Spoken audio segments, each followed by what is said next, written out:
नमस्कार, स्वागत है आप सभी का हमारे इस YouTube चैनल आरके हैप क्लासेस में। आप सभी छात्रों को आज दीपावली की ढेर सारी शुभकामनाएं और आज बाल दिवस भी है, तो मैं आप लोगों को बाल दिवस की भी ढेर सारी शुभकामनाएं देना चाहूँगा। आज बाल दिवस के इस अवसर पर मैं आपको एक ख़ास व्यक्ति विशेष से मिलवाना चाहूँगा। आज मैं आप लोगों को प्रांजल जी से मिलवाना चाहूँगा, जो वास्तव में अध्यापन का कार्य भी करते हैं, अध्ययन भी कर रहे हैं। तो आप लोगों को अच्छे तरीके से बताने का प्रयास करेंगे कि आज दीपावली भी है, बाल दिवस भी है, किस प्रकार से आप अपने जीवन में इन दोनों का कॉम्बिनेशन रखकर अपने भविष्य को और भी अधिक प्रकाशवान बना सकते हैं। तो स्वागत है आपका प्रांजल जी हमारे इस यूट्यूब चैनल आरके हैप क्लासेस में। क्या कहना चाहेंगे आप? बधाई के स्वरूप हम हमारे स्टूडेंट्स को। सबसे पहले तो आरके हैप क्लासेस को जो व्यूअर्स हैं और श्रोतागण, आप सभी लोगों को दीपावली और बाल दिवस की हार्दिक शुभकामनाएं। तो आज हम थोड़ा ये समझने का प्रयास करते हैं, जानने का जो इनका जो क्वेश्चन है कि जैसे आज दीपावली और बाल दिवस का जो एक कॉम्बिनेशन है, ये कॉम्बिनेशन छात्रों के लिए कैसे बेहतर हो सकता है। तो मैं थोड़ा आपको ये समझाने का प्रयास करता हूँ कैसे ये कॉम्बिनेशन हमारे लिए बेहतर हो सकता है। जैसे आज दीपावली भी है और आप सब लोग जानते भी हैं कि दीपावली जो है वो प्रकाश का पर्व है, लेकिन जो हमारे माइंड में दीपावली को लेकर इमेज बनती है कि दीपावली का मतलब पटाखे फोड़ना, दीप जलाना, और जो भी इमेज जो मतलब हमारे माइंड में दीपावली को लेकर के बनती है, वो जो इमेज होती है वो एक प्रकार से बाहर की चीज़ों को प्रकाशित करने से। जैसा कि आपने बिल्कुल सही बताया कि जो दीपावली है, कुछ लोग पटाखों के रूप में ज़्यादा अधिक मनाना पसंद करते हैं। हालांकि बात सही है कि दीपावली दीपोत्सव है, तो हमें दीप जलाना भी चाहिए, लेकिन कहीं ना कहीं आपको ऐसा नहीं लगता कि हमारे एरिया में, हमारे आसपास तमाम ऐसे लोग हैं जिनके पास सामान्य सी चीज़ें जैसे दीपक जलाना हुआ और मिठाइयाँ हो गई, तमाम ऐसे लोग हैं जो अपने बच्चों को नहीं मुहैया करा पाते हैं। तो क्या आपको नहीं लगता कि हमारे जो समाज में जो सक्षम लोग हैं उनको इस चीज़ को लेकर आगे आना चाहिए कि उन लोगों की भी मदद की जा सके जो लोग वास्तव में ज़रूरतमंद हैं? नहीं, तो ये तो आई थिंक प्रयास करना ही चाहिए कि जो लोग सक्षम हैं वो अपने आप को किस प्रकार से प्रकाशित कर सकते हैं। जैसे कि मैंने बताया भी कि दीपावली जो है अपने आप को और अपने बाहर को जो चीज़ें दोनों को प्रकाशित करने का मौका है। अब बाहर तो आप दीप जला करके आप बाहर की चीज़ों को, मतलब बाहर का जो स्थान है उसको प्रकाशित कर रहे हैं, लेकिन आप अपने आप को प्रकाशित कैसे कर सकते हैं। तो अपने आप को आप प्रकाशित करने के लिए कहीं ना कहीं जैसे गरीब बच्चे हो गए, उनके लिए कुछ व्यवस्था कीजिए कि वो भी दीपावली को बेहतर तरीके से मना सकें। उनके साथ कुछ समय व्यतीत कीजिए। जो छोटे बच्चे हैं उनके साथ कुछ समय व्यतीत कीजिए। कहने का ये मतलब है, दीपावली का जो मतलब है वो आपको अपने आप को भी प्रकाशित करने से है और आपके बाहर की चीज़ों को भी प्रकाशित करने से है। आप अपने आप को प्रकाशित कैसे करेंगे आज के दिन, ये आपको भी डिसाइड करना है। और मैं ये भी बताना चाहूँगा कि आप लोग अपने आप को प्रकाशित करने के लिए कुछ आज एक निर्णय लेने का मतलब प्रयास कर सकते हैं। जैसे उदाहरण के स्वरूप आज हम एक डिसीजन ले सकते हैं कि हम आज के दिन, आने वाले दिनों के लिए आज के दिन कुछ बेहतर करेंगे। जैसे हम एक डिसीजन लेते हैं कि हम जो गरीब बच्चे हैं, कहीं ना कहीं जो हमको फीस नहीं पे कर पा रहे हैं पढ़ने के लिए किसी भी प्रकार से, हम उनको 1 घंटे पढ़ाएंगे। तो ये जो डिसीजन है ये हमको अपने आप से लाइटन करने का डिसीजन है। तो ये भी आप लोग प्रयास कर सकते हैं। तो जैसे कि आपने बताया, तो क्या लगता है आज जैसे हम गाँव में निकलते हैं तो हमारे जो बुज़ुर्ग लोग हैं वो तमाम चीज़ें हम लोगों के सामने रखते हैं कि जब हम लोग, हमारे बचपन में था तो तमाम लोग ऐसे थे जो ढोलक बजाते थे और तमाम चीज़ें करते थे, तो जिससे उन लोगों को भी कुछ ना कुछ मिल जाया करता था, मतलब त्योहारों के अवसर पर। तो उन सारी चीज़ों की धूम की पटाखों ने और तमाम चीज़ों ने थोड़ा बहुत उसको प्रभावित कर दिया है। हमारी जो सांस्कृतिक चीज़ें थीं, जहाँ पर 4-6 महिलाएं, 10 महिलाएं एकत्रित होती थीं और गाना भी गाती थी, और तमाम चीज़ें जैसे दीपावली, होली में हमारे यहाँ होता था, 4-4 10 लोग बैठते थे आपस में, और जिसे आजकल डिबेट का नाम दिया जाता है, तो उसी प्रकार से चीज़ें होती थी। तो क्या आपको नहीं लगता कि हमारे जो दियाली बनाने वाले लोग हैं उनको कहीं ना कहीं जो आजकल मॉडर्न युग चल गया उससे कहीं ना कहीं उनको प्रभाव नहीं, मतलब उन चीज़ों ने उन पर कहीं ना कहीं अपना असर नहीं छोड़ दिया है?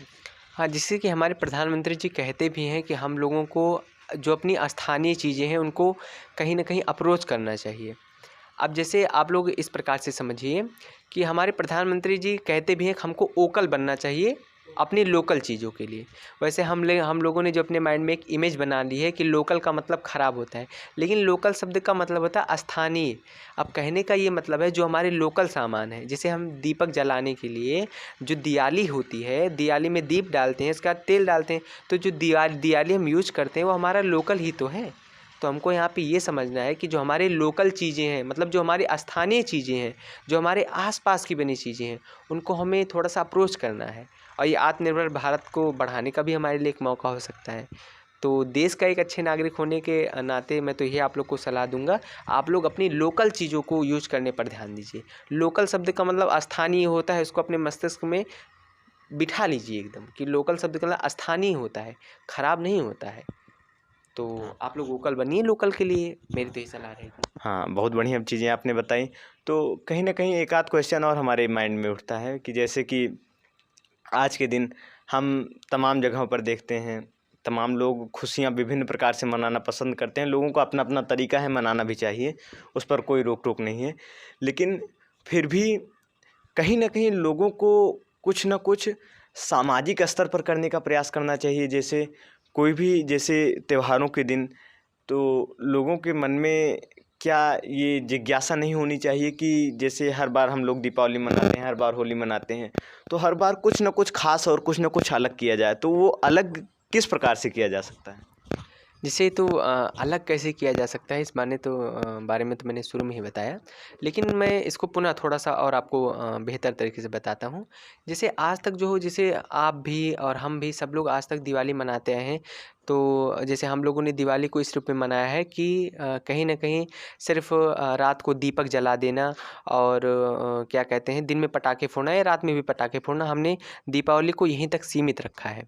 तो दीपावली को थोड़ा-सा हमें दीपावली का मतलब समझकर थोड़ा-सा हमको इसको विस्तार करने की ज़रूरत है। अब विस्तार कैसे कर सकते हैं? अब दीपों का उत्सव जो है उसको थोड़ा-सा और विस्तार कीजिए, और साथ-साथ जैसे हमारे प्रधानमंत्री जी आपसे अपील भी करते हैं कि हमें आत्मनिर्भर होना है। अब आत्मनिर्भर हम कैसे हो सकते हैं? हम अपनी लोकल चीज़ों का यूज़ करके, अपने आप को प्रकाशित करके। तो ये कुछ चीज़ें जैसे यदि हम अपनी लोकल चीज़ों का यूज़ कर सकते हैं, जैसे हम जाकर के जो हमारे स्थानीय दुकानदार हैं उनके पास जाकर के दियाली लेते हैं। इसके अलावा जैसे हम अपनी लोकल जो मिठाइयाँ हैं उस पे थोड़ा-सा ध्यान देते हैं, और एक प्रकार से कुछ बेहतर करते हैं जो हमको लाइटन कर सके। तो ये सब चीज़ें हैं जो हम थोड़ा-सा हाँ। अब की बार मतलब दीपावली को विशेष बना सकते हैं, एक नहीं, मौके के रूप में हाँ, लेकर के। हाँ, सही बात है।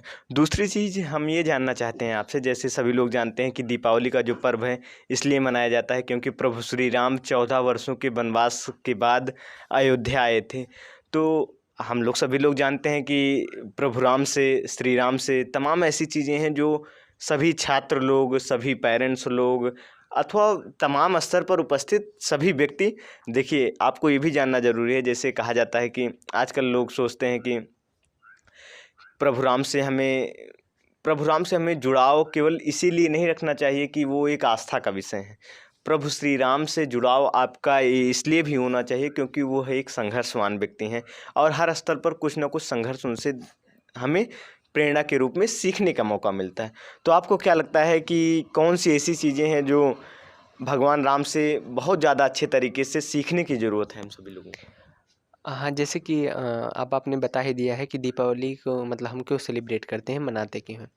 और जहाँ तक प्रभु राम से सीखने की बात है, तो प्रभु राम से हम क्या सीख सकते हैं? पहली बात तो हम प्रभु राम से सीख सकते हैं कि हम अपने आप को प्रकाशित कैसे करें।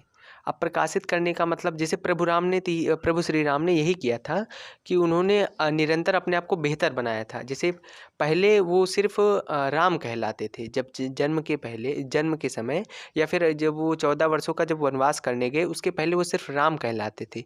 लेकिन जब 14 वर्षों का उन्होंने वनवास कंप्लीट किया तब वो भगवान राम कहलाए। तो राम से भगवान राम तक की यात्रा जो उनकी रही, वो उन्होंने अपने आप को प्रकाशित करके किया। अब प्रभु राम जी ने अपने आप को प्रकाशित कैसे किया? वो बाहर गए, उन्होंने यात्राएँ की, उन्होंने कुछ नया किया। यात्राएँ की तो कुछ सीखा, कुछ जाना। तो उसी प्रकार से हम भी अपने लाइफ में कुछ यात्राएँ करें। यात्राएँ करने का मतलब कई नई जगह भी जाएँ। पढ़ने के लिए यदि नई जगह पे जाना हो तो हम वहाँ भी जाना चाहिए। सीखने के लिए थोड़ा अपने आप को मतलब एक समय देना चाहिए। तो ये सब चीज़ें हैं जो हम प्रभु राम से सीख सकते हैं। हाँ, सही बात आपने बताई। जैसा कि डॉक्टर विश्वास जी भी कहते हैं, डॉक्टर कुमार विश्वास जी भी, कि प्रभु श्री राम वन गए इसलिए राम बन गए। तो हमें भी सीखना चाहिए उनसे तमाम सारी चीज़ें। उसके साथ साथ आस्था के साथ साथ हमें संघर्ष से भी उनके सीख लेना चाहिए। तो मैं आपका बहुत बहुत आभार प्रकट करता हूँ कि आपने हमारे साथ इतना समय व्यतीत किया हमारे इस चैनल के लिए। तो उसके साथ साथ मैं आप सभी लोगों को भी दीपावली की ढेर सारी शुभकामनाएं देना चाहता हूँ। मैं आपका भी बहुत बहुत हृदय से आभार प्रकट करता हूँ। धन्यवाद। धन्यवाद। अच्छा।